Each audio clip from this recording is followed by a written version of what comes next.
my granny. This is my grandmother. And this is my grandma. Seniors are very important. I love you, Babcha. We need you. You are loved. When the sun is bright or in the darkest night, we're all in this together. I've got many friends, and you are one of them. We're all in this together. It will be okay. Ça va bien aller. Ça va bien aller. I've got many songs to sing, won't you? Sing them too, sing them too.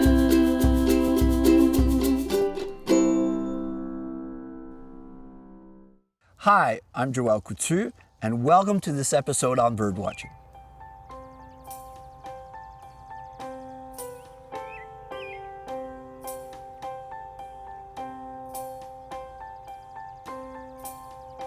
Today we're going to be talking about birdwatching 101. What's fascinating about birdwatching is that anybody can practice this hobby from all ages, from 5 to 95. I'm an ornithologist, a wild bird specialist. An ornithologist, is someone who studies birds. And I've been observing birds for the last 40 plus years. With my experience, I will try to teach you some tricks of the trade on bird watching.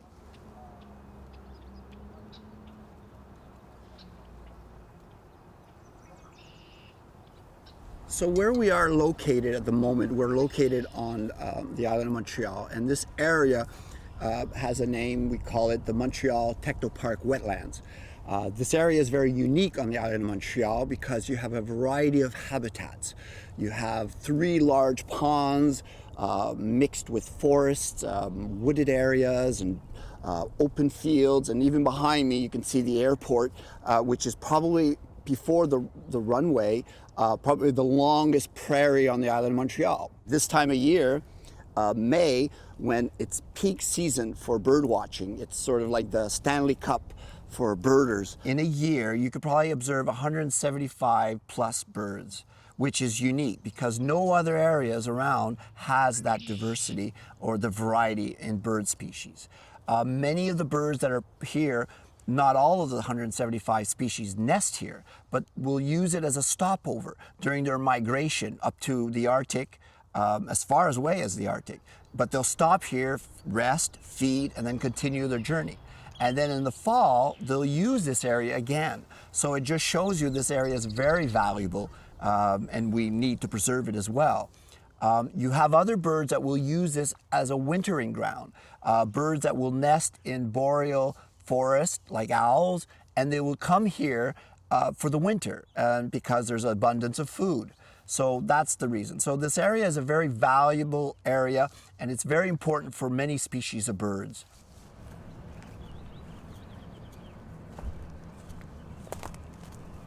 So here we have half eggshell. This is nesting season. So this is a robin's egg.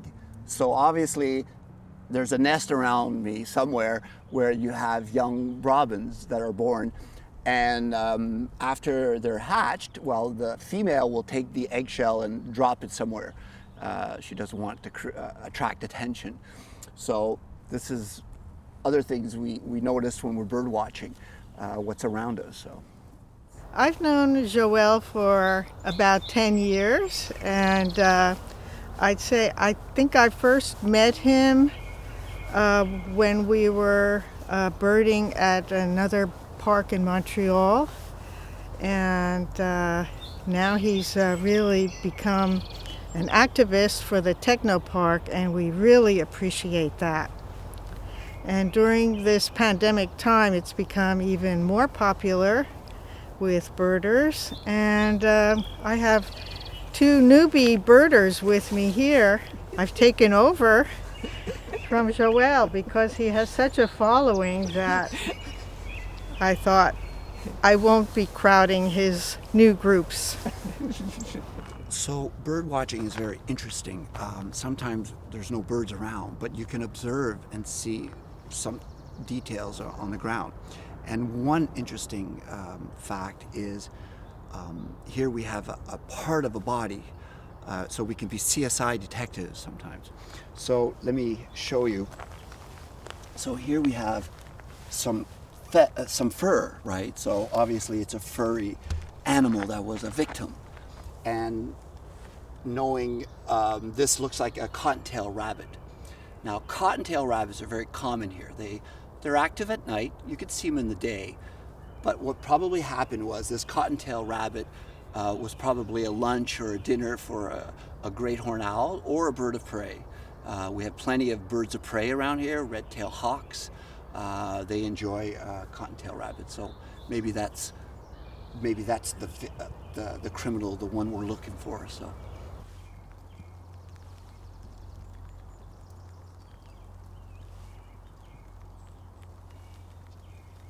Okay, May is a great time because it's when we get all excited because all these tropical birds that spend the winter in Central America and South America are coming back to Quebec to breed.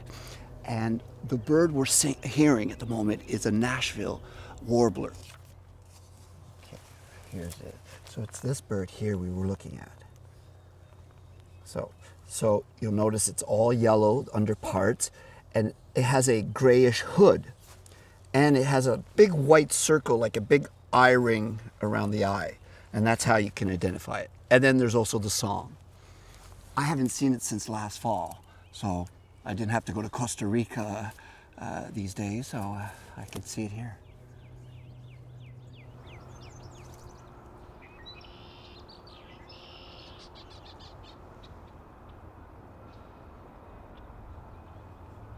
Today, there's plenty of bird watchers and photographers in the area, but also across the world because it's eBird Day, the 8th of May, and where citizen bird watchers or scientists all try to go out and bird watch. eBird today with technology, well, you can have it on your phone like an app, and then you can download all the observations while you're in a park, with your family, and you can enter the bird right away. So the lists are very interesting because what we call on eBird, you have these hotspots. Like you'll find Technopark has a hotspot, and then you enter all the birds you see here.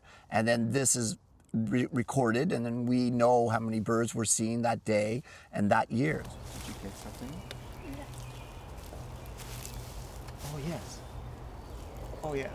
I want to introduce you to one of my buddies, Laurie Antoine Quentin. I call him LA. He's a passionate birder. He just started recently, and photographer, and he even has a following on Instagram. So I'm pretty impressed by this guy. So in 20 years, when I'm not leading tours, he'll be leading tours. So I'm preparing the future. So how's your day? Good? Seen a lot of birds? Yes. Yeah? Do you think you got some good photos? Yes. Yeah?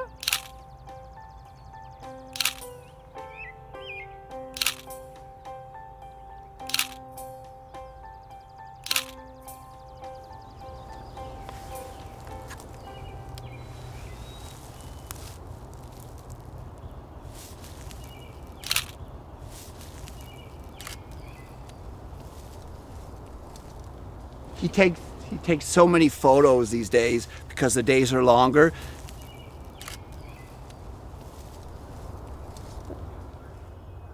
Start this and enter the birds you saw and how many of each.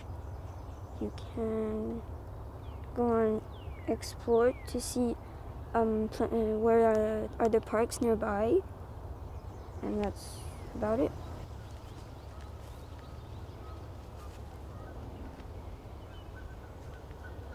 That you're doing a camera. I just saw that. That's nice. But la queue, everything looks like a masqué. Okay, but there's no mask. Crow. Yeah. So instead of a black mask, it's a white mask? But it has a pigmentation problem on the Yeah, head. which is pretty cool. That's what's cool about bird watching. Sometimes they don't come like in the book. So, but see, in the photo, what you saw was he had a white, a change. So that's, the plumage is different. So what's happening, they'll probably send that photo, we'll do a little bit of research, and we'll find out what was wrong with the bird.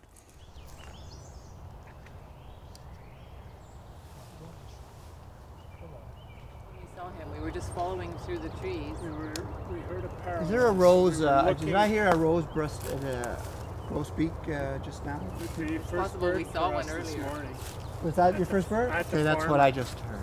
at the farmer. Yeah. Okay. It's a great place to come. It's just a Warblers. really nice place. You can come out and feel like you're in nature in the middle of the city, and the airport is not really fully functioning, so it's relatively quiet from that side.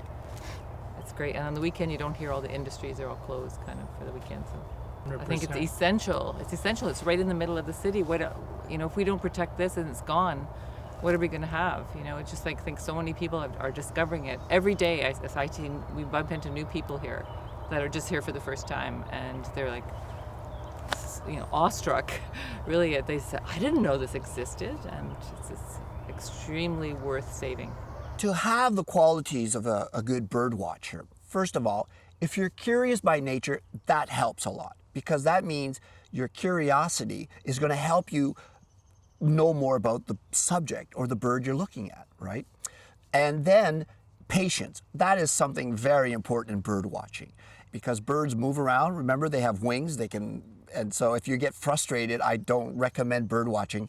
Maybe stick to mushrooms. Which is fun is when you see a bird, you write them down, you put them in your eBird list. You can go home and study that bird and say, hey, I saw a bird that, wow, this bird, he spends the winter in South America, and he's off to northern forest of Quebec all the way to the Arctic tundra. So that's what's incredible about birds. You can learn plenty about birds. And bird watching is what is great is that you learn all the time. I know some of the best birders. They're over 90 years old and they're still learning.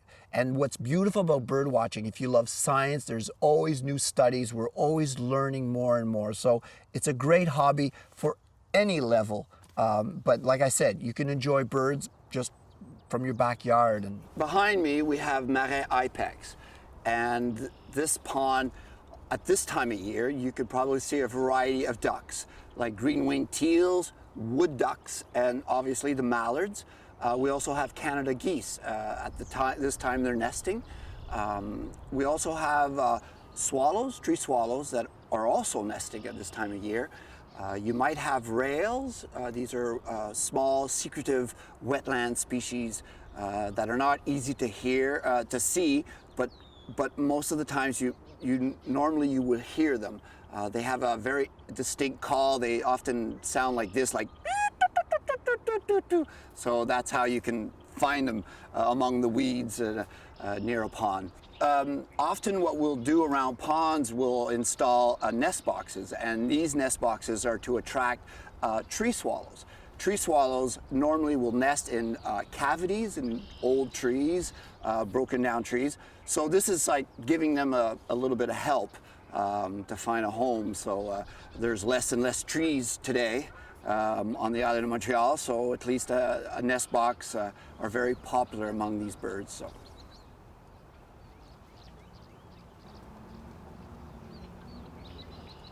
The bird we were observing nesting, using the nest box that you saw, is a tree swallow.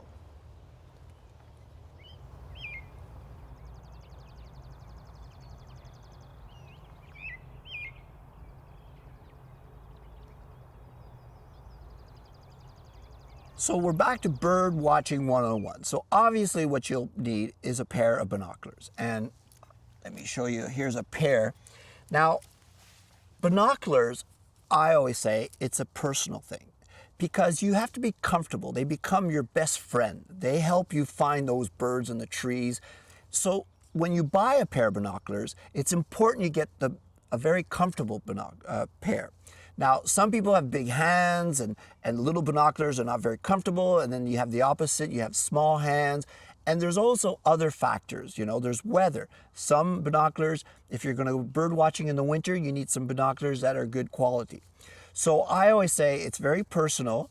I recommend you visit a specialized area store that their salesman can help you with that. And there's a few that we have in Montreal, Nature Expert, where they are qualified staff. They know birders and they know photographers. And what's nice about them, you can tell them, here's my budget, and they'll show you a variety of binoculars, and then you can take them out and try them out, and what feels good in your hand, then you can buy them. So I don't recommend your theater binoculars, the little small ones, to go see bird watching. Those ones I don't recommend. And you'll notice that often in binoculars, there's a couple of numbers which will be located often near the lookout here. And often these numbers will be either 8x or 7x or 10x. Those is the magnifying, the force, how big you can see the bird. That's a comfortable vision. Like if you're buying 50x, that's because you're looking at the moon, but it's not very practical in your backyard. When you have binoculars, that's a tool, right? So you're going to use binoculars to find your birds. Then there'll be those birds that are a little too far. You can't get close to them. And an example of those are shorebirds. Often you'll see them on a beach far away, so they're hard to get close to. Or on a lake or an ocean, you'll see ducks, diving ducks. There's a plenty variety of ducks. So what you'll need, something stronger than the binoculars. And so what I recommend, you have spotting scopes. And spotting scope, the same thing there, it's a personal thing, and the prices vary. So you might have prices from $300 to $2,000 or $3,000. So it's quality. So it depends your passion. I have a scope here, and the scope is not very expensive. It must have cost me only $300. So you don't have to buy a $4,000 scope necessarily. And even if you do have a $4,000 scope, if you can't identify the bird, it's not going to help you. So it's not the price. What's important though when you have a scope is a tripod. Tripods are very important because often when you're observing shorebirds or ducks, you're in an open area, even prairie birds, and often it's windy. So you need something steady. And so you don't want the scope shaking and the bird is shaking in your vision. So binoculars range in price as well. You can find a good pair of binoculars for $300, which I recommend for bird watching, $300, $400. But they can also go all the way up to $4,000. So it depends your passion. It depends if you're going to use them. Most well-known names like binoculars are even guaranteed. So that's where a specialist will help you in deciding the pair. And it depends your passion. If you're going to be bird watching often, it's worth buying a good quality pair. The next step, after you get a good pair of binoculars and you're ready to go out, you'll need a field guide. Now, what is a field guide? Now, there's a difference in books. Like you have many books about birds, different images, but a field guide is sort of a tool, something you bring in the field. So let me give you some examples. So field guides are often will be a book about the birds. I recommend when you buy a field guide, maybe buy the birds that you could see in eastern North America. So that's less birds in the book. And a field guide, which it helps you identify a bird that you're seeing. And it tells you what specifically to look at on the bird to confirm the bird species. And it's very practical. And you have different birds, and then it'll show you different images. I prefer illustrations, but some people enjoy photos. Now, the difference with a photo compared to illustrations is sometimes the lighting. Sometimes the picture is not a good quality and it doesn't show you some of the details properly. So that's why I always prefer illustrated book, a field guide, when you go bird watching. So when you go bird watching, obviously you need good walking shoes or boots. and clothes. I recommend long sleeve shirts. I'm not wearing them now, but and long pants. Don't go out in shorts, because often certain environments you have mosquitoes and bugs, so ticks, so you want to protect yourself from them. And a hat is always recommended as well. The hat, baseball cap, it sort of blocks out the glare. It helps you see better the bird. It puts less focus and pressure on your eyes, the brightness. So that can be very useful. For example, I have my old Tilly hat, which is my lucky old hat. I'm due to have a new one. And so this can be very practical, right? So the sun and the glare, and it's easier to see the bird. It helps you out. So you have the hat, which is very practical, and the clothes, so you're all dressed up to go out to bird watch. When you do go bird watching and you spend a couple of hours and it's called preparation, you're getting ready to go out hiking, don't forget to bring some snacks, very practical. I go out birding with my backpack here, so I bring my water bottle, I bring maybe an extra sweater just in case if it's a cool day. And I keep my notepads, and I'll keep my field guide in my bag as well. So easy to carry, and things you need. This is when I was doing inventories up north for surveys for birds. So the helicopter drops you off up in the wilderness, and then you have to go do birds survey, but you're among black flies, but also black bears. And so this is a bell, because when they hear you, bears will tend to, stay away from humans. So that's sort of a security thing. These are just old items that I've had over the past. This is my compass, if you get lost, north, south, so I can use that. And what else do I have? Oh, I have my little Iron Man toy here. It's my good luck charm there. So those are, it's just my lucky bag.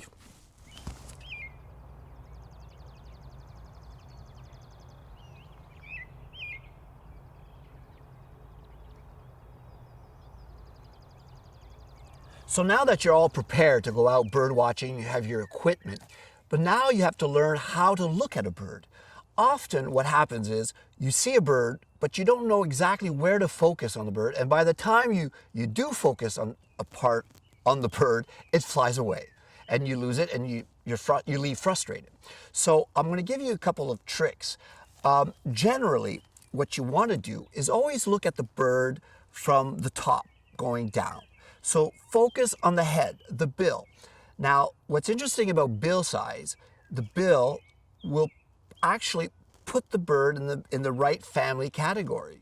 So let's say you're seeing a hawk. Now the hawk obviously doesn't have a long bill. He'll have a curved, sharp bill, curved. So that's a clue. So basically what you want to do when we see this beautiful bird now exactly here, and you're not sure exactly where to focus. This is a beautiful Blackburnian warbler. But if you focus around the head, there's enough information there that when you do go into your field guide, you'll be able to identify him. So if I look at this bird, I say, wow, he has a crown, he has striped black, orange, he has a beautiful orange throat, he has a black bill, small, he has a little sort of eyeliner going through the eye, right? So all this information, and then you can continue, and then you see the wing, you say, oh, he has a white wing bar. Now, while you're observing the bird, you can say that to yourself. If you're with a friend, it's great. You can both describe it. Now, the worst thing you want to do is you look at the bird and then go straight to your field guide. And then the field guide says, notice the yellow rump. And then you look and the bird is gone. So the key is, as long as you can look at that bird, get as much information as you can, the book, and then go to the book, because the book will always be there. The bird will not always be there. And learning bird, like the body parts of a bird, is really helpful, because in describing the bird, instead of saying, oh, Joël, I saw a bird, he had some yellow. Where was the yellow? On the throat, on the breast, on the stomach? Oh, it was somewhere. That does not help. But if you say, oh, he had a yellow throat, had a yellow rump, an undertail, that helps because now you're sort of cluing into you're doing investigation, in other words. So it's really, that's what the bird watching is like investigating, and you're trying to figure out who this bird is. And it's fun when you're with someone, you can work together. So basically you start from the top, going the bottom, and everybody knows body parts of a bird because we all know body parts of a chicken. So it's the same thing, the breast, the leg, the back, so it's very simple.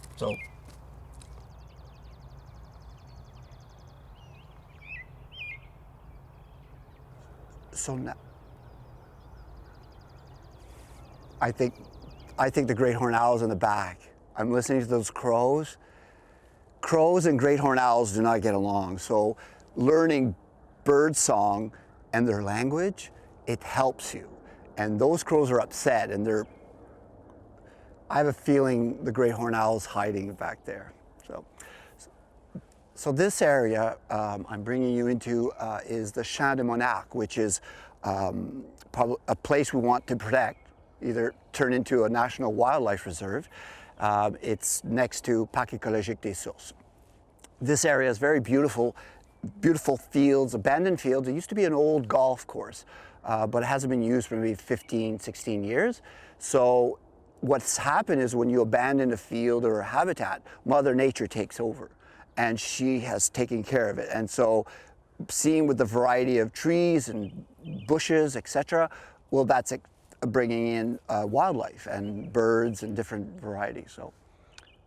So we'll go and explore the area.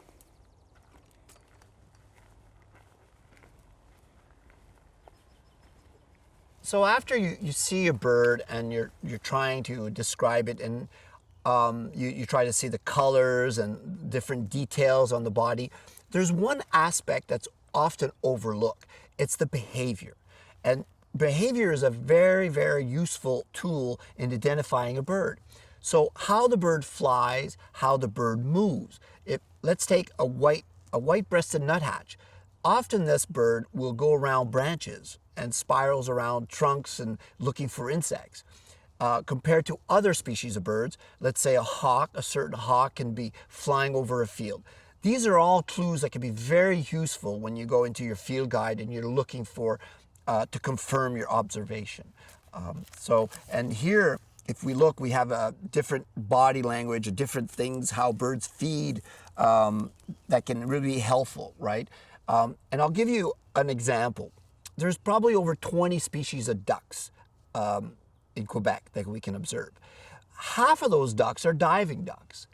That means they dive to go catch fish or find food. And the other half are dabbling ducks that stay on the surface. So if you see a duck and the duck dives, well, you just eliminated half of the ducks. That means it's a lot faster for you to get to confirm your observation. I'm often asked this question, Joël, what's your favorite bird? And my answer is often, it depends the one I'm looking at the moment. I love all birds and I don't tend to judge them. I have some that I really admire. For instance, the crow and raven family, which are among the most intelligent birds in the world. I'm fascinated by their intelligence and how they communicate and how they're very social. I mean, even humans can learn things from them. Bird watching, what's great about it, and to learn more about bird watching is often, there's plenty of bird clubs in the province of Quebec. There's over 30 clubs found everywhere. The advantage of going often on a bird walk with a bird club is that often in a group you'll have experienced bird watchers and you'll learn from them. And so then when you go bird watching by yourself or a friend, you learn from them. So there's plenty of advantages of being part of a bird club. And often bird clubs have lectures in the winter and you learn more. And so your passion can always develop and learn more. So I highly recommend being part of a bird club. I am a professional bird watcher and ornithologist, but I'm also a tour guide and lead private and public walks. I organize trips abroad for little groups specializing in bird watching, but also photography. They come as well. And so I've been doing this for over 25 years, but I've been bird watching over 40. So You can always reach me or find me on Facebook, Falco Ornitho, Joël Coutu. So I'm easy to find, and you could probably Google my name and you'll probably find me somewhere on the internet.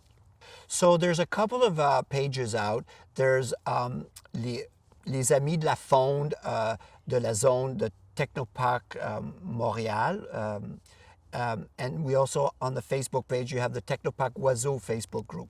Now these groups, these pages on Facebook, well, they show you all what's happening in the area of Technoparc, and you'll see all the wonderful birds that are here, but not only the birds, but also the wildlife and the plant life that's located here. So those are two Facebook pages that I recommend.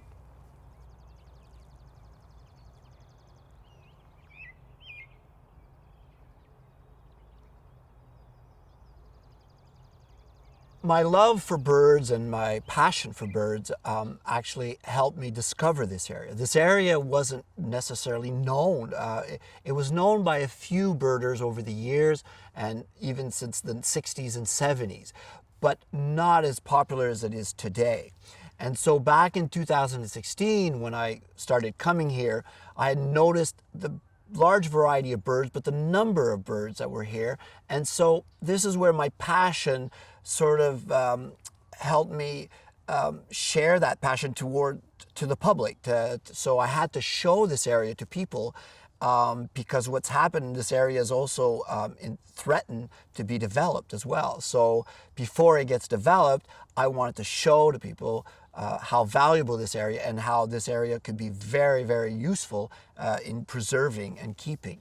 So you can imagine if this area was protected on the island of Montreal, this beautiful wilderness combined, and instead of building these buildings, like 5 or 6 buildings with parking lots and attracting hundreds of cars, build maybe just one building. It could be a school, it could be a university campus, and imagine children and students coming and studying nature around them without traveling 3 hours out of the island of Montreal. So Montreal could actually be proud having this beautiful area. So it'd be unique. Certain cities have it, not many, but it's something we're fighting for, and we're trying to save this habitat and for other generations to appreciate, future generations. If you want to learn more about birds, there's plenty of good groups around, bird watching groups. There's the Association Regroupement Québécois, which represents all the bird clubs in Quebec, and they can help you finding a bird club that's near your home. You have also Audubon Society, and they have a beautiful web page. You'll learn plenty about birds. You also have Cornell Laboratory. They also have a beautiful, interesting web page, so you can learn a lot about birds on those web pages. What's beautiful about bird watching, you don't necessarily have to be a genius, and you don't need 20 years in university. Everybody can practice bird watching. You can have a bird feeder in your backyard, and that's bird watching. You can be in a park having lunch with a friend and seeing a bird, that's bird watching. Then you can become a hardcore crazy guy like me and then get really passionate about birds and then buy telescopes and binoculars and go out and find these birds, and then you can list them all down. So but it's open for everybody, and you don't have to be a biologist, and that's what's fun about bird watching. It's probably one of the best hobbies around that reconnects you. And even if you travel, people that travel abroad on your vacation, you can bird watch wherever you go. There's birds all over the world. There's over 10,000 species of birds. So, and by the way, trust me, you won't see all those 10,000 birds in your lifetime, but you could start with one. So.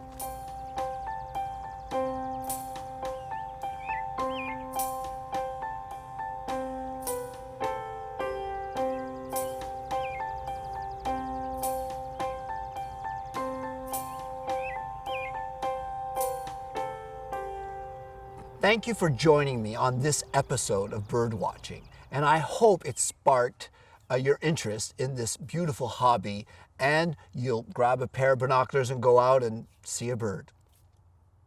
When the sun is bright, or in the darkest night, we're all in this together.